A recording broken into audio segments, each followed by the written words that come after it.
Hi guys, honest review lang po dito sa Mall Finance, no? So, bago lang po ito. And, itatry po natin to, no? So, pwede mo po siyang i-download app. Ayan, click mo lang yung download app. Then, kung gusto nyo mag-recharge, i-click nyo lang po yung recharge. Since bago pa lang to, wala pa yung Telegram nila, no?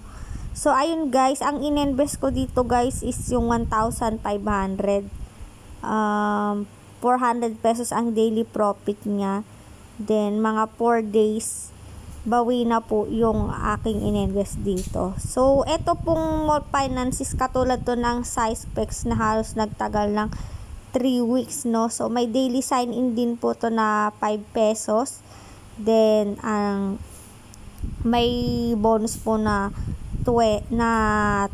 Then, ang minimum recharge po dito, since may 25 na po kayo, ang minimum recharge dito is 160. So, 180 po yung price nung pinakamababang product. Ang daily profit niya is 45. Ang i-recharge nyo na lang po is 160. Pero, para mabilis ang kitaan guys, try nyo po yung mga malalaking income. Katulad nito yung 3,500.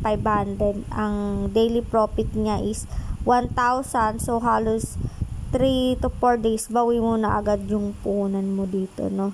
So, yan guys, yung katulad to ng Syspex na halos nagtagal din ng 3 weeks. Kaya, sasabayan na natin to.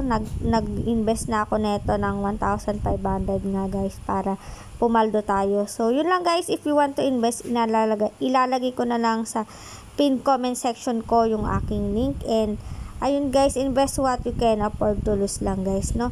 So, yun lang guys. Thank you for watching and please subscribe to my channel for more videos and for more updates.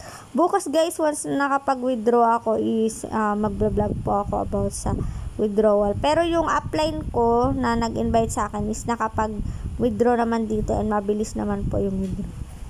Bye!